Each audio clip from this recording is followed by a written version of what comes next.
Here we go. Ladies and gentlemen, welcome to the Canadian Bro Show. My name is Paul Bale. I'm the host and founder of the Canadian Bro Show, and we have an extraordinary episode today, very special. Aside from the charismatic and handsome, talented so true co-host with the most, he'll be happy to shamelessly share that with you.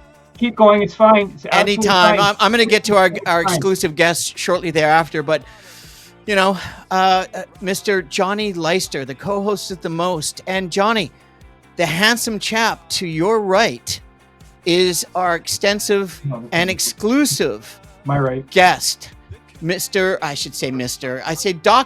Stuart Shulman is back once again. Woo-hoo! He is internationally acclaimed. He is a PhD. He's a writer.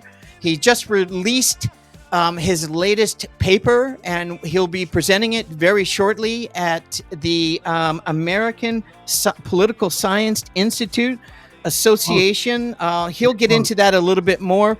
His paper is fascinating. I had a look through it in detail, and I'm telling you, this is really interesting. It's a carry-on from our last episode when he presented another paper that he'll talk about as well, and about how Musk influenced the MAGA recent election in the States. And this is a follow-up. And the title of the paper, which is amazing, is Racial Identity Claims in the hashtag at Trudeau Must Go Data by Dr. Stuart W. Shulman from University of British Columbia, PhD, prepared for the 2025 annual meeting of the American Political Science Association. The research analyzes Twitter data linked to the hashtag Trudeau Must Go hashtag across two periods of time recently in our history: 2019 Canadian election, of course, and the 2024-25 period, which led into the previous episode. Dr. Stuart Shulman, I'm going to call you Stu. Welcome back, and thank you for joining us again at the Canadian Bro Show, episode 49. And let's not forget, he created the universe in 7 days. Thank you for that, Stu. Well, and not only that, he actually traveled across America, thousands and thousands of miles, probably over 50,000 miles of driving with a couple of dogs, and his life and his house and his everything, his spirit and soul, and he's found himself back in the West Coast. He's a Canadian by heart. And Stu, please tell us a little bit about your journey, and welcome back to Canada. Well, thanks. It's great to be here. Yeah. Back. Great to have you, bro. I guess I didn't screw it up too bad last time. We liked you so much, we invited you back. Okay. Well, I like coming to the Vancouver Public Library. This is a cool place, and it's just a pleasure to be back in the city of Vancouver that I grew up in. It's an odd fact that I arrived back almost 40 years to the day. Wow. From when I left. Isn't that incredible, eh? 2 days ago I came back, and about 40 years and 12 days ago I left to move to the States. So that's incredible, man. There's no such thing as coincidence, Stu. That's, you mean Massachusetts? I did. I lived many places in the States, but last 17 years, Amherst, Massachusetts. And so the drive was up to Quebec.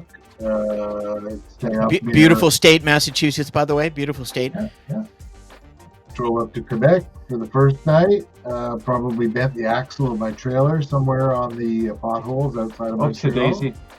And, more importantly, when you bring up the trailer, it's not about the furniture or flat screen TVs. He has a stash of some of the best garlic you've ever tasted in the entire world. I love garlic.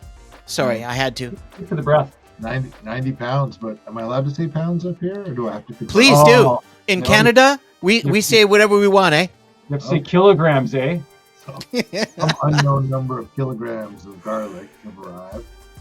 I knew how to convert back in the day, because I'm so old. I remember when metric got introduced. Yeah, that's right.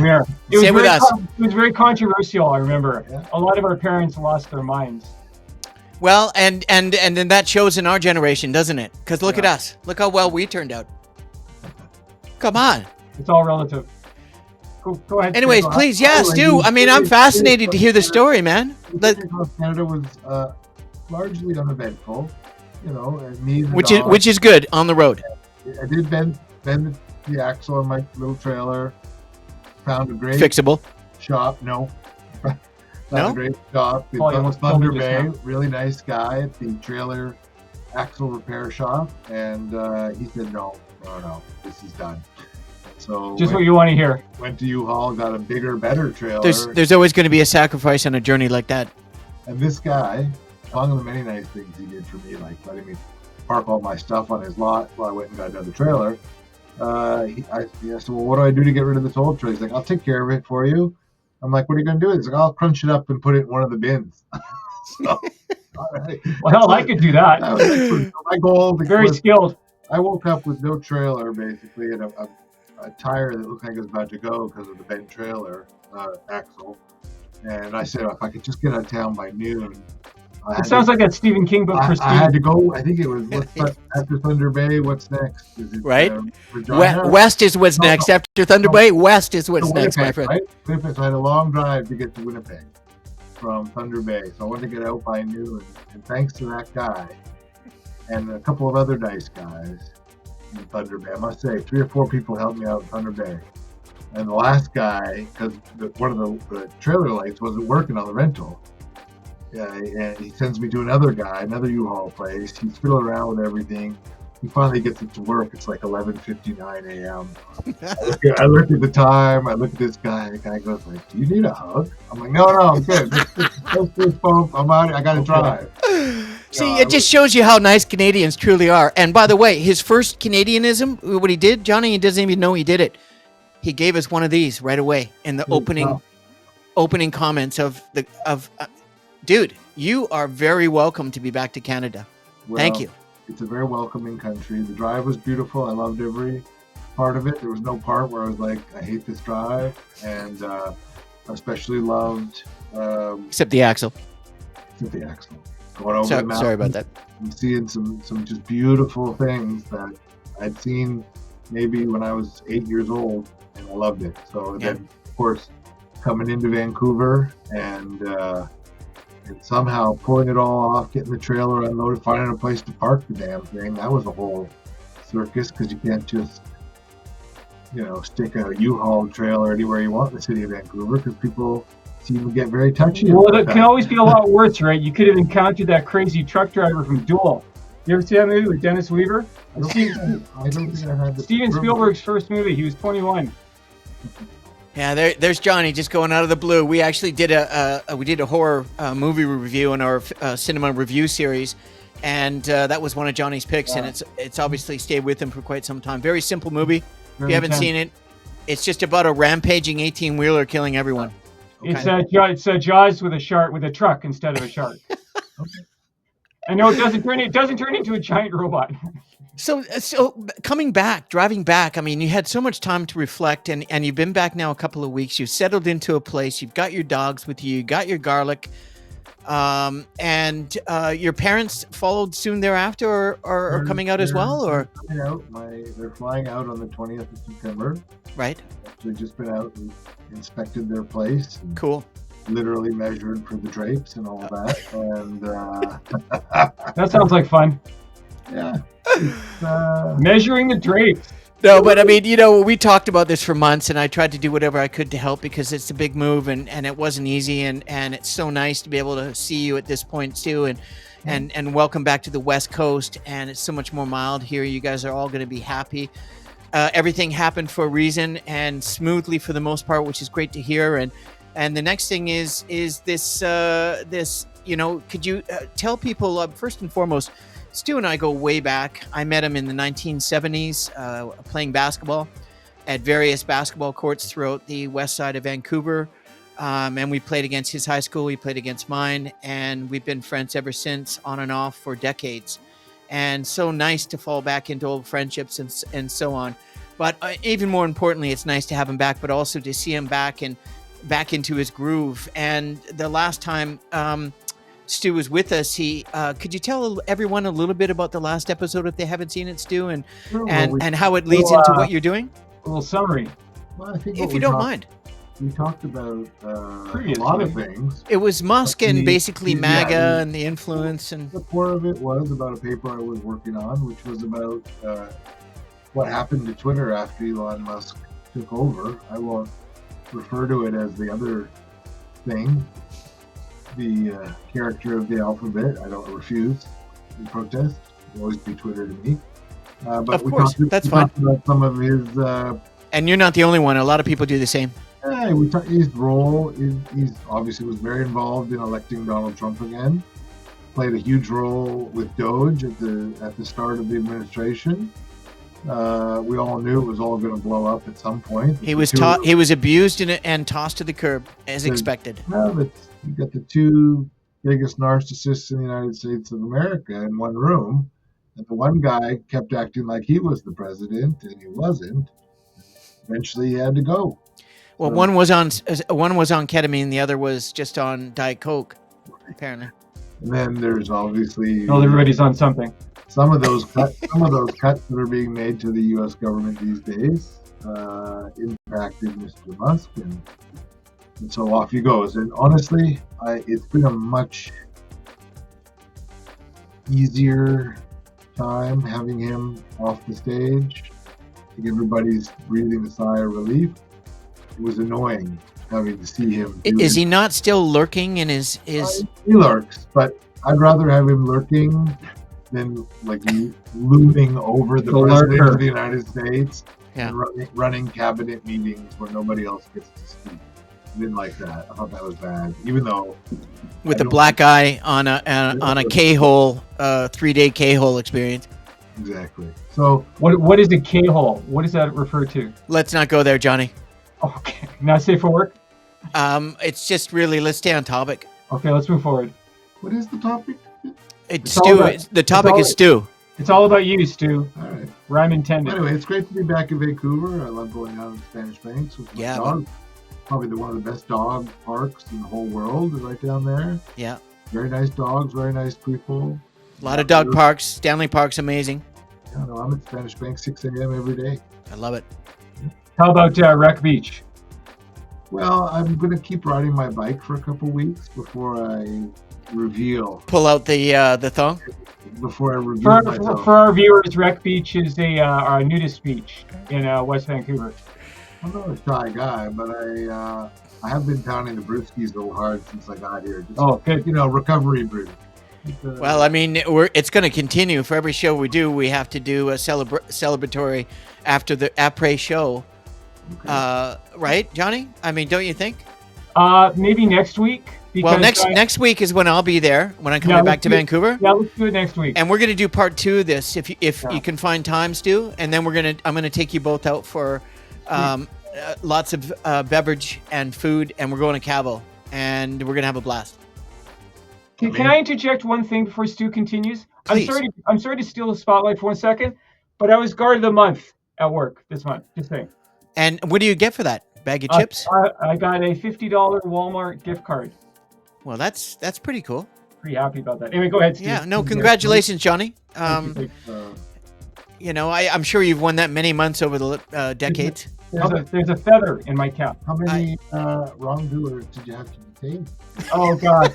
It's every day. You wouldn't believe it. It's like my job is like running a marathon 5 days a week. I'm not complaining, but it's physically intense. Anyway, go on, Stu. It's all about you. Slap the cuffs on. Sorry to steal and hog the spotlight. No, that's when Johnny slaps the cuffs on after work, not during work. No. Unthinkable.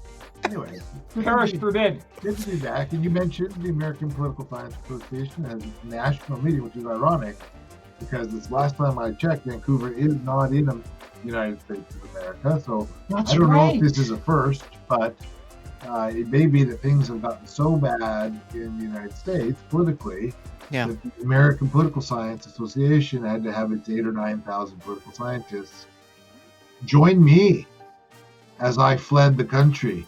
Fantastic. Vancouver. So they'll all be here, and I'll do a workshop for them on my new software project called Trust Defender, which is about helping people figure out whether or not they can trust the content that they're looking at on Twitter. And I'll present a paper, which we're going to talk about today, that I've been doing, which has to do with this hashtag. And the hashtag was Trudeau must go. And the story is an interesting one, because if you know anything about Twitter, you know that these hashtags come and go. There's one trending now, there's one trending later in the day, there'll be another one next week. Me Too movement lasted, about 3-4 days before it started to really peter out. It stuck around as sort of a concept, and people wrote papers about it, but the activity on Twitter, the bulk of it, was like 3 days in 2018. And so hashtags don't really persist because people move on. And people will still talk about the Me Too movement, the Black Lives Matter, BLM, but as an active thing that people tweet about on a day-to-day basis, they don't really persist the way this one Trudeau must go did. And I think we talked about last time that I sort of stumbled into this by accident, heard about it, and gone back and written a whole paper about it. As it turns out, I found the first tweet. I went back and used some of Twitter's tools. The very first Trudeau must go tweet is from a peculiar, anonymous account that claims to be in the United States. It's from 2016 in January. And the bio is kind of strange. It's all flags. And the hashtag is ex-Democrat, which is something that came up a lot in the earlier research where some of the Russian bot and troll accounts would present themselves as ex-Democrats. And so this was a little bit of a red flag to me that when I went back and looked, my data is from 2019 and 2023, 2024, 2025, but went back to 2016 and found this original, or the last remaining original tweet from this very bizarre account. It's tweeted over 600,000 times. You can do the math. It works out to be quite a few tweets every day since the founding of the account. There are a lot of accounts on Twitter like that have put up these numbers, put up these amazing numbers. To think about it in a sort of sports framework, imagine going out and doing a triple-double every game and playing 5 games a day. Right? It's kind of like what we're talking about, the equivalent. It's kind of like what Wilt Chamberlain did for his entire career. Sort of, yeah. So we've got a bunch of people out there, or machines, or probably mostly hybrid, what I would call a troll bot hybrid, where it has some features of automation built in through programming, but it also has a driver. Just like a car that will drive itself automatically, doesn't do every single turn or every single... Which is what Musk is working on these taxis right now. There's a funny kind of overlap there. Like a Total Recall. Yeah. Hey, really quick interjection. 2019, those numbers you're talking about, Stu? Twitter tweets collected between August 29th and October 22nd of 2019 was 643,669. Would you consider that to be a high number in 2019? Well, yes and no. I mean, I have similar size or slightly larger or smaller collections that were the handles of the primary candidates, like Trudeau's handle or his opponent's handles. So the numbers weren't outrageously high. However, if you think about a celebrity or a political figure, a leader of a party, you would expect them to get a lot of mentions in social media. But if you think about a hashtag, it can take a bit of an effort to get a hashtag trending or to get a hashtag to the point where it becomes a part of the public discussion. I mean, one of the main objects when people using Twitter for information war purposes to spread propaganda, one of the main objectives is to have it get so well known that it permeates into the traditional media, so that there's a spillover effect from social media into mainstream media, with a lot of journalists relying on Twitter to know what's going on. This creates a lot of power for Mr. Musk and other engineers at Twitter who can sort of tweak what goes this way or that. Now, 2019, that wasn't Musk. That was Dorsey and the previous ownership, the previous management of Twitter. But the affordances that were available to tip the scales one way or the other in terms of what information people are seeing, what's viral, what's trending on Twitter, those kinds of methods have been around for quite a while. So, for example, current President Trump is still denying that when he met with Putin the other day, he had to go out of his way to say, what a hoax it was, Russia, right, for the 2020 Witch hunt, repeat the same thing a million times, people believe it. When in fact there's a lot of hardcore evidence that 2016, 2020, and 2024, the Russians did everything they could to support Trump through a variety of ways, including seeding divisive content on social media that would cause people to become angry with one another and to engage in vitriolic debates and to engage in sort of psychological warfare games that were created. That's what we were talking about last time, was sort of the gamification. Right. Twitter, how they realized that likes, retweets, virality, these were all things that if you understood the underlying architecture, or like they would say in Zen and the Art of Motorcycle Maintenance, the underlying form of Twitter, what makes a motorcycle work, what makes Twitter work, if you understood that, you could leverage those things to achieve not concrete outcomes, but to at least shape the discourse, shape the way people think about what is important, what's not important.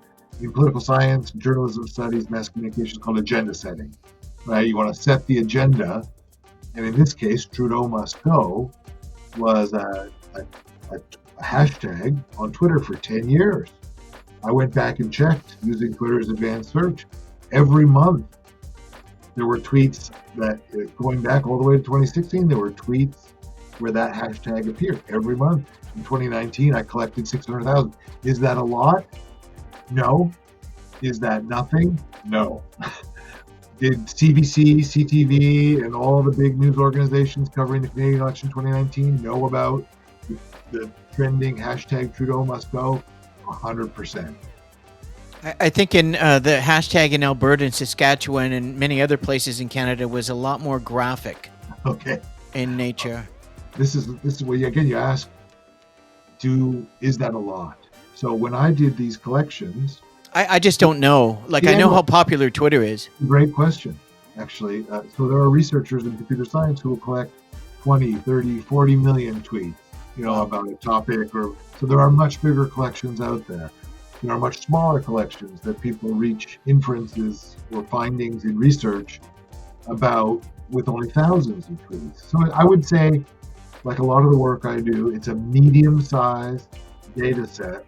What's noteworthy, for example, in the paper are some of the features of, like, for example, there are 55 users who don't capitalize any of the letters in Trudeau must go. 55 users. However, across the whole corpus, and that counts for, a few thousand tweets within the thing. Across the whole set, the predominant way people type Trudeau must go is capital T, capital M, capital G. And the secondary way is all caps. So there's this set of viral tweets that are all no caps. That could have been one person, right, who created all 55 accounts, or whatever the number was. Yeah. Sent out all these Trudeau must go that don't look a bit like, so something kind of suspicious when you see these anomalies in the data, like people have a copycat thing on Twitter and on social media. They see something, they join in, they copy it. And in the case of Trudeau must go, for some reason, that capitalization really caught my attention. And you notice in the title of the show that I wanted to make sure that was exactly what was on your paper. I think it's important to point out that all technology has an off switch. I know a lot of people who have absolutely no interest in social media. I mean, it takes two to tango. People can always walk away from this stuff and get on with their lives, and never mind Twitter. I know plenty of people who are not on Facebook. It's just not in their bailiwick. I think that's a really good point. Thank you. For how people can take care of their mental health. Yes. I don't think it's a good point for how to protect your democracy from authoritarians, because authoritarians have realized that part of the way that they can tear down American democracy, which it's unrecognizable right now. If you're following what's going on with Trump in the first 6 months, with the troops going into the cities, it's shockingly Democratic unrecognizable in such a short period of time.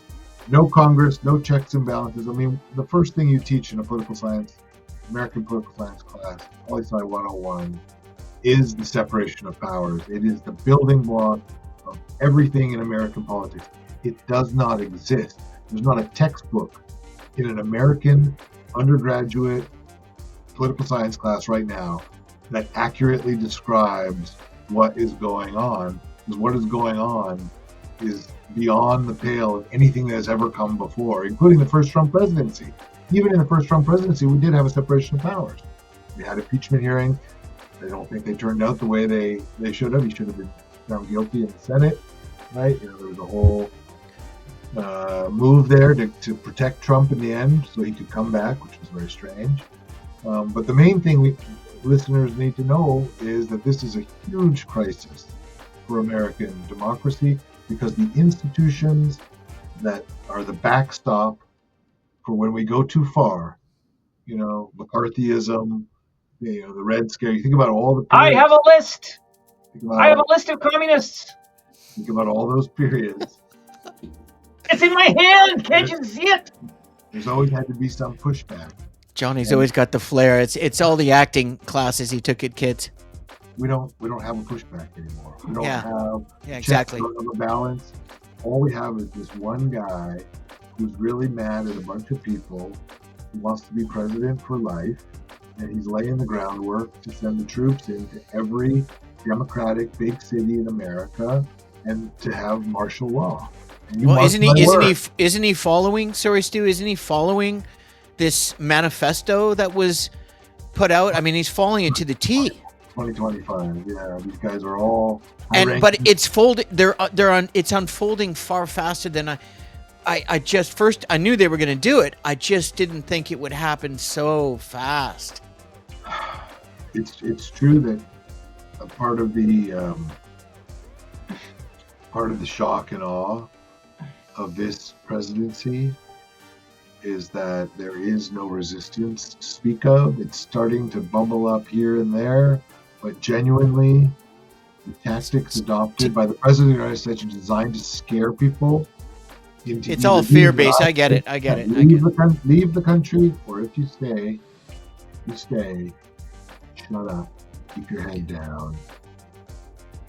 Things are not the way they used to be. And it's not going to get any better, easier. And really quick interjection, now that you're back in Canada and you've escaped from what used to be the greatest country in the world, and still might be the strongest country in the world in terms of their armed forces, and deep pockets. But are you genuinely happy to be out of there and back? And do you feel any safer now that you're in Canada with all the rhetoric that's coming out of that psychopath's dome? I don't feel. I mean, there was a sense of relief, a general physical sense of relief when I crossed the border into Quebec and realized that I might never return. And they didn't throw you in jail. Not throw me in jail. I felt escape from New York. A sense of, you look good with an eye patch. Snake Plissken. We're going to call you Snake. There you go. Dr. Snake. Ooh, I like that. Yeah. You're saying, sorry. I don't even know where we were. Johnny did a gummy before the show, and he's starting to peak. You were talking about your exodus. And coming into Canada and just having a sense of relief, especially after that journey, right? Right. Now, since I've been here, things have continued to get worse. They're sending now National Guardsmen from all around the United States, well, from red states, to Washington, D.C., which happens to be where my son lives. And some of the things that are going on there are quite strange because, they talk about bringing the troops in to deal with the problems of chaos, mayhem, and disorder in essentially high crime neighborhoods. But that's not where they sent the troops. They sent the troops to where all the tourists are. That's not where all the crime is. Those are well-policed areas where there's very little crime. So why did they send the troops there? To undermine the structure that was already there in the first place. I think they sent them there because they're just there on show. They're not actually doing anything. Although they are. It's psychological. It's sociological. It's fear-based. But they're not police. Right? It's fascism. Yeah. It's insane, man. It's how it all starts. But these National Guardsmen are people with lives, jobs, family. Yeah, but these guys aren't supposed to be there. Their job is totally the opposite. They're The supposed to be there, antithesis. hurricanes. Yeah, helping people at tornadoes. FEMA, and Yeah, oh, by yeah. the way, FEMA doesn't exist anymore because of Musk, and what is on the project 2000 and whatever the fuck it's called. 25, bro. Yeah, it's just an absolute fuck. Just keep you. I gotta calm down. It is one of those Deep things cleansing where breath, Paul. if you do add it all up and you look at history and you see the parallels to other regimes that have tried to undermine civil society. I just can't believe it's happening in the Western Hemisphere. The other thing that's really crazy is just the acceptance of the redistribution of wealth upwards. It's The acceptance, no one knows about it. They're completely oblivious. Well, I think people do know because of these big cuts that are coming to Medicare, Medicaid, and But he did that last time he was in office I at think 45. we're He gonna did the feel exact same thing, and now it's worse. it's a bad economic system right now that favors a very small group of tech billionaires. And I saw this crazy graph on the news just yesterday. It showed two lines crisscrossing, and the one going down was the total amount of money spent by consumers on all consumer goods in the United States. And the one going up above it and crossing past it, looked like they were going to diverge for a long time, was the spending of the 7 to 10 biggest companies on AI. Which own 98% of everything. Right. So think about that. We're now spending day by day so much more on things like AI related development than we do on the fundamentals of life on Earth. And I think that's a pretty worrying sign as somebody who comes out of a software company, machine learning background. I don't favor that. I'm not being a Luddite here. I actually do find it useful to sometimes ask. A Luddite is someone who is anti-technology. Is that correct? Yeah, somebody who's maybe a little more backward, Okay. longs for the older redneck? ways. Not a redneck necessarily. Does a Luddite have a religious or spiritual sort of background? It's a good question. Well, we don't want to stereotype. I was just curious. The term Luddite has been used as a kind of a colloquial expression for a long time by people like me and others who don't fully know what it means. I think they were people who sort of took themselves off the grid. And that's the way I would call it, learning about it. And that it's, this is the thing we're talking about here, the sort of move away from building things, goods, crops, stuff that you use, houses, towards building question-answer systems, which is what AI basically is. And at its best, it works great. I've gotten some excellent answers, some excellent solutions to problems. Do I think that we could maybe do a little more housing and food while we do the AI? 100%. Yeah. You know. I mean, AI is pretty incredible, and just going into my prep work for not just this show, but more shows that are a little bit have much more depth than most people are used to, absorbing all the information that you're sharing. You're reading a paper like yours is, I don't know, 20 pages, something like that. The detail. I mean, Stu, when you work, are you working? Do you have is this succinctly a team, a small, powerful, cohesive team that you're leading? Because the amount of detail and data is remarkable. It is deep. This paper is a little unique. I did work on it entirely by myself. I am supported by my CTO of my software company when I need help with data. And the software company name is, sorry? Well, the software is Discover Text. Right. The company is TechSifter. And Thank you. But this paper I've been working on since COVID. Right, like I found a lot of time on my hands. We talked about this in the last episode. Yeah, to speculate, to theorize, and I finally have an opportunity now that I'm going back to school in the fall. Congratulations on that, by the way. A new degree in library information studies. You are doing that, eh? I am. Excellent. That's awesome. A true lifelong student. It's a high bar you set. I did teach lifelong learning to senior citizens and students back when I was still a professor. And so I guess if you preach it, you should perhaps practice it as well. And that makes sense. I also think that my degree, like I mentioned earlier, 25 years old, political science, that world that I studied, those books I read, those papers that were the cornerstones, the pillars of political science as a discipline, I don't think they apply. And so I think it's very difficult for a lot of professors to do this, former professors in my case, but to admit maybe we need to retool and think about learning in the context we live rather than applying the context in which I learned, which was 25 years ago. So yeah, or more, absolutely. So I'm excited to go back to school. I'd like to help Canada someday defend itself, because it's actually targeted by a lot of information warfare actors. Yeah, Paul was a victim recently. Someone impersonated Paul on Facebook. Yeah, it's quite common, but I mean, what's not common is Canada is people like Stu, at the level of Stu's intelligence and international acclaim and education and deep thought and specialty and what he does is more needed. People are leaving Canada. We need people like Stu coming back to Canada or coming to Canada. We need people to help the healthcare system. We need immigration back. We need even foreign investment back for the real estate market in Canada is just absolutely gone. It's a catastrophe happening, and it's unfolding at an accelerated rate. So people like Stu, if we could clone him, we get 1 million of him, and we don't need immigration. Instead of 0%, we get 1 million Stews. I don't think I can endorse that idea. There's the good, the bad, the ugly in every one of us. So you don't really need my favorite Western, spaghetti Western, by the way.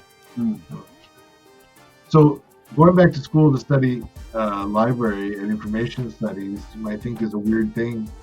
Many people might, but I recently finished listening to this audiobook called Information Hunters.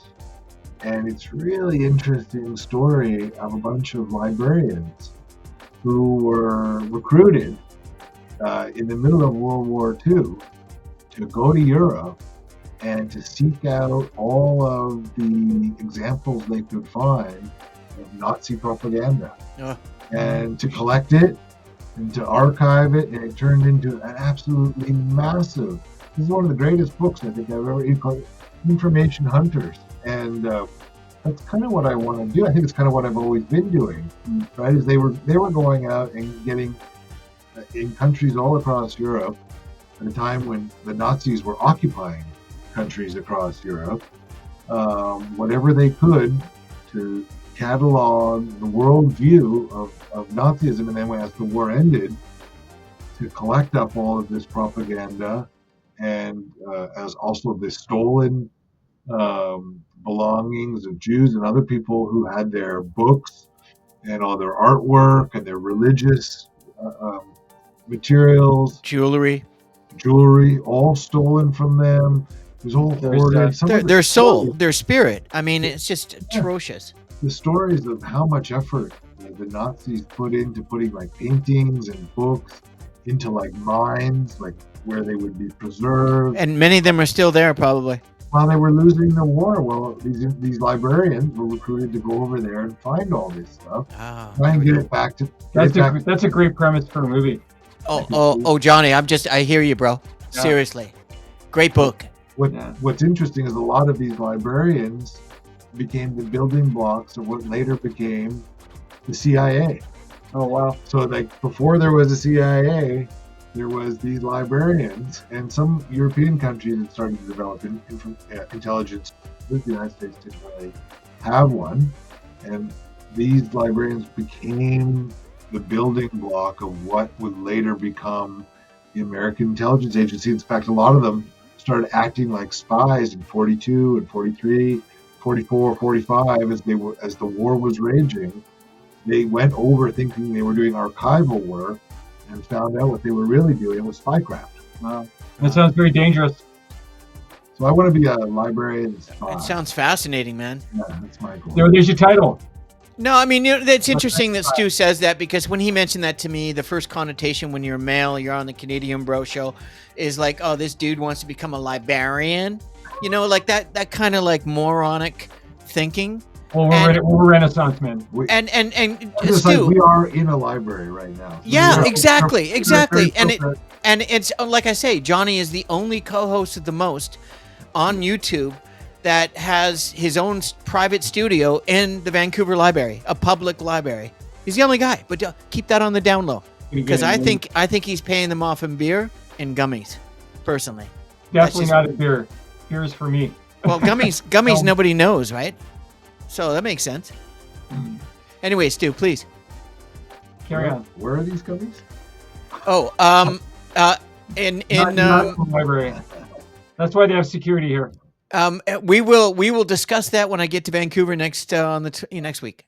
I can make it home.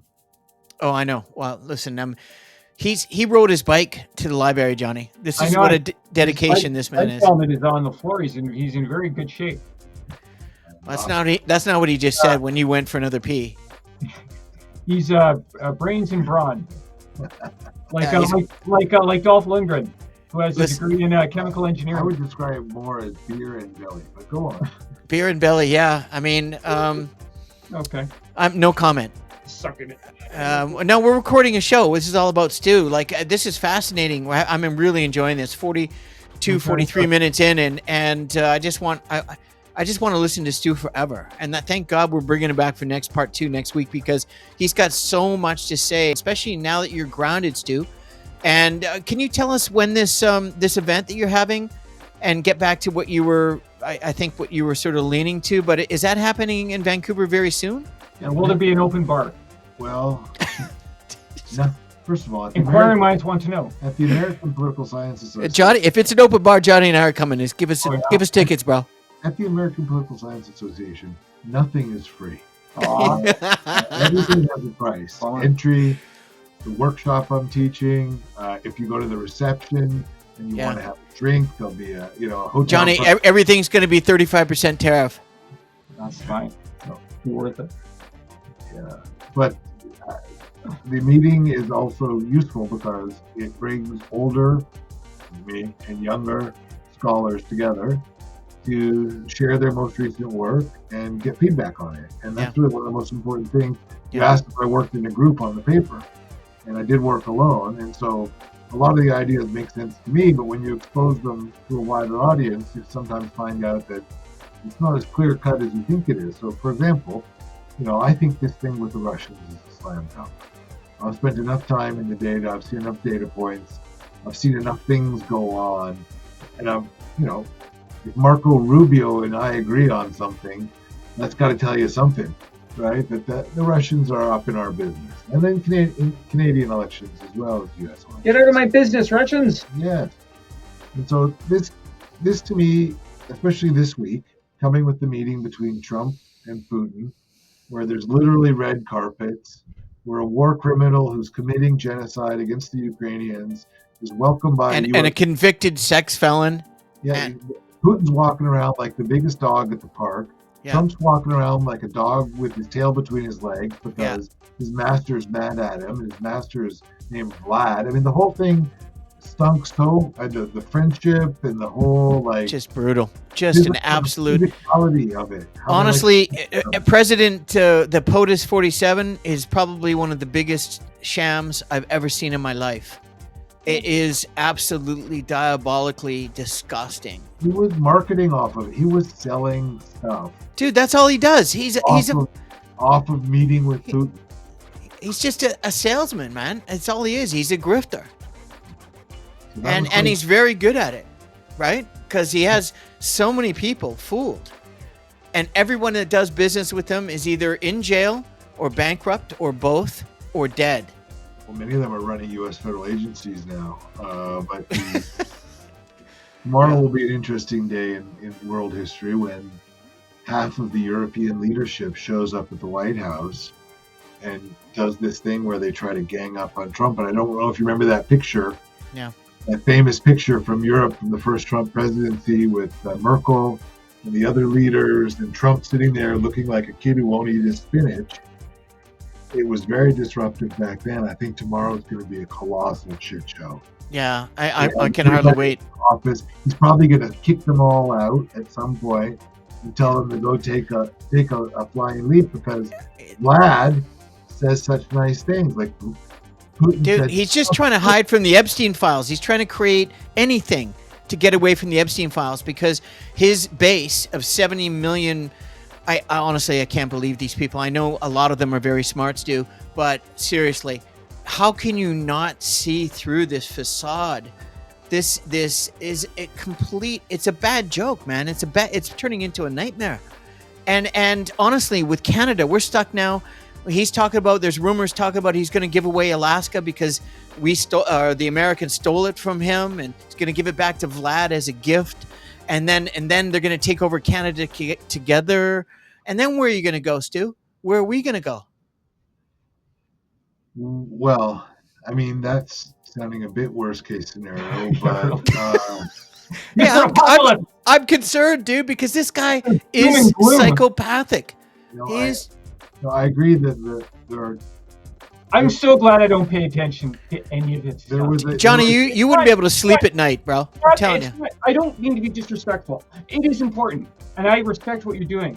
But I could not possibly be happy if I spent even a second thinking about this stuff because it's beyond my control. That's just I could be completely wrong, but that's just the way I look at it.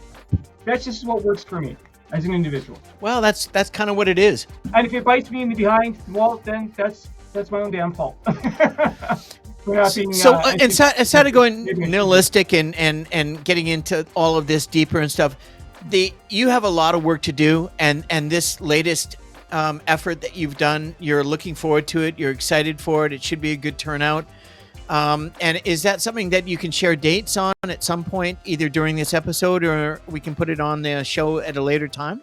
Sure. Well, I'll be teaching a pre-conference workshop on the Trust Defender application at the Political Science Conference on September 10th. Okay, and then, great. Didn't know I was going to be a test on dates, but maybe the next day or two after that, I'll have a panel where my paper will be one of 4 or 5. Johnny, by the way, wants to be on the panel. Oh, absolutely! I have so much to offer. So the registration fee, I think, is $400. As long as the topic is Star Trek. Luckily, talk your ears off. Talk your pointy ears off.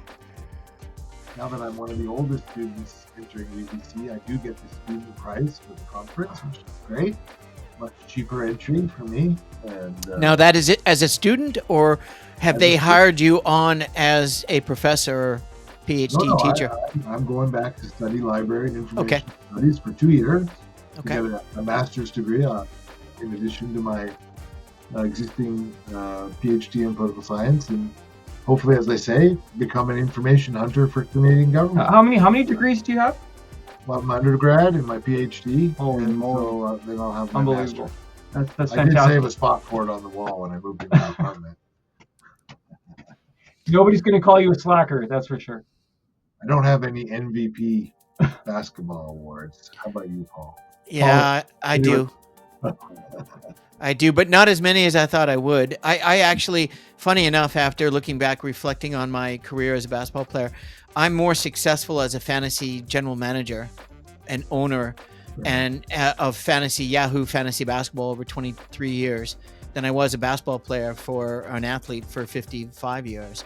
I've won many championships and all that, but those accolades never really did anything for me. Really, at the end of the day, if I can't win the big one and be a part of that, then what's I would have been, I should have chosen golf or tennis.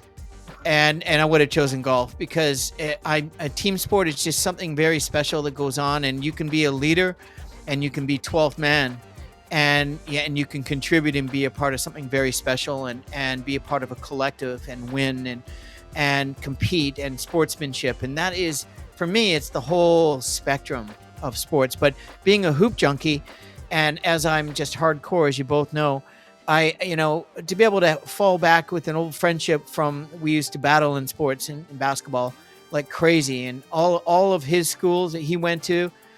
I mean, I knew everyone on his team. Did you two face off against each other on the court? Of course, Oh, really? He Wow. tried to That's tried quite to a lot- defend that's quite me. a history. He tried to defend me like everybody else. Wow. And there's only one thing that can happen. You're going to foul out or you're going to lose, if not both.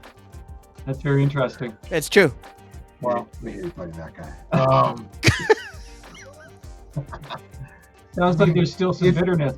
You can, if it's When you lose against someone as many times as people have against me, it gets a little like that, Johnny. It just it. Are you going to take that line down, Stu? If a guy scores 30, He just challenged you, if bro. a guy scores 30 plus points on you, but does it ugly, like the way I would do it, Without a 3-point line, by the way. does it Whatever ugly, that is. ugly, that's one thing.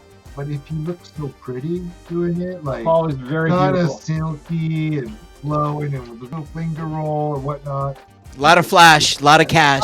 I would walk down the hallway at Kids High School, and there'd be a lineup of the hottest girls congregated outside Paul's locker, waiting for him to show up. Johnny became a writer for one thing and one thing only. He has a vivid imagination, and a lot of it is probably not true.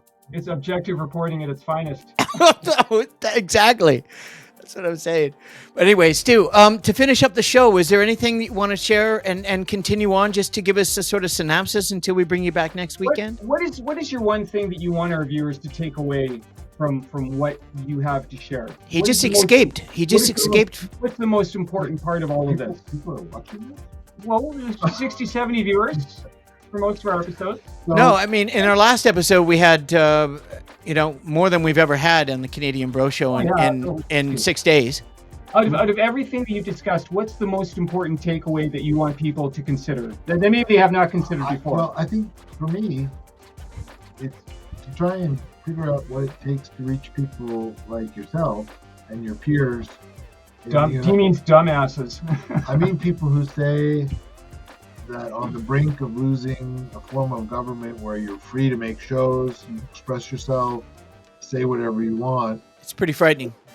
Yeah, on well, the brink of losing that freedom, which I can tell you enjoy it. Yes.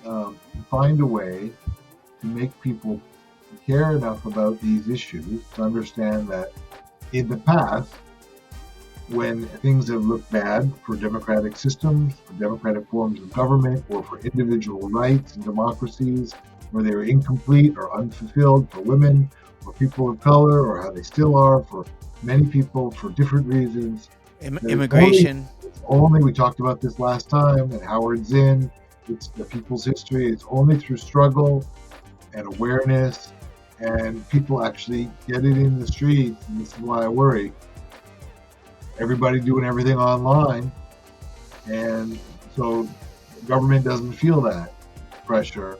And when we've come to critical historical junctures, it's taken people in the streets, people voting who don't normally vote, people thinking about politics who don't normally talk about politics, who just say, enough, this is too much, you've gone way beyond the guardrails here.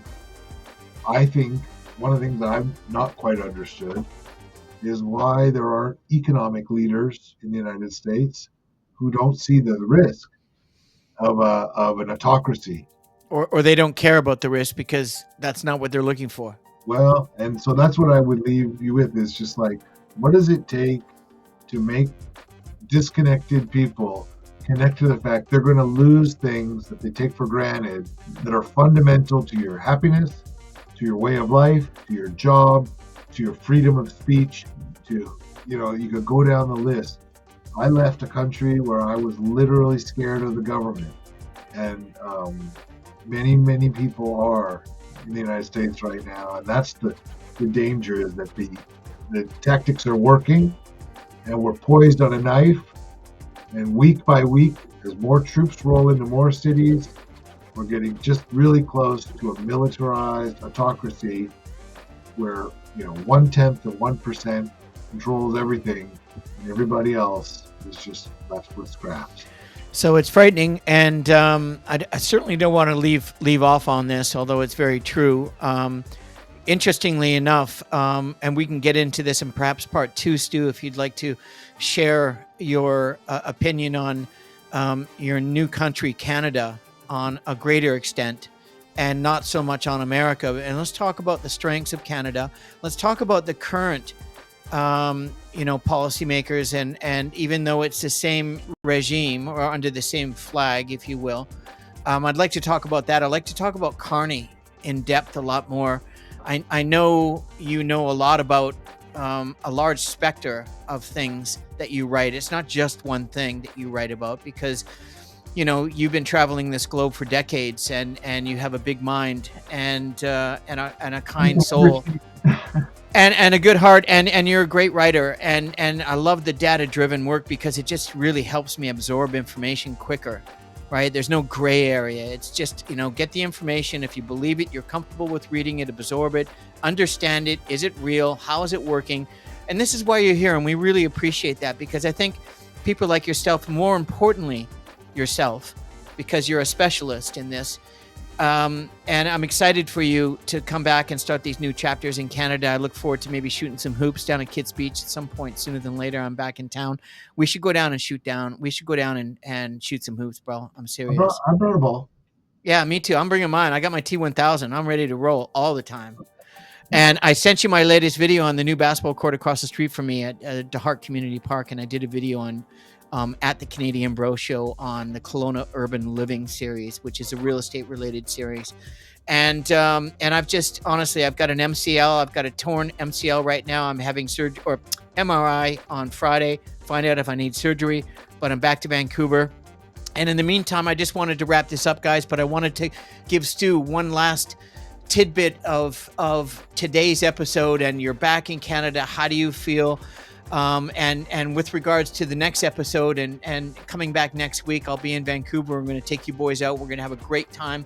But Stu, thank you again. And is there anything you want to close this part one of? I'm going to do some homework on Carney. I will say this. Okay. There was a tangible shift in Trump when Carney came in. Carney got under his skin. Like instantly. There was a moment there in the White House. I don't remember the exact exchange. I do. But there was a moment where Carney basically said, no. Yeah, no, this is about Canadians, not you, bro. Yeah, and so if I go back and maybe bone up a little bit, we could talk more about Carney, but I think credit to him for finding, I think, a very carefully crafted way to force Trump to go, you're right, because Trump never does that. No. So there was a moment there where I was like, that was pretty smooth, because he got Trump to agree with him. Well, Roy Cohn told Trump and blackmailed him and got into his head and said, look, this is how you do it. This is what you do. You don't change anything. This is how you follow. You follow this and you will dominate the world. And he believed it.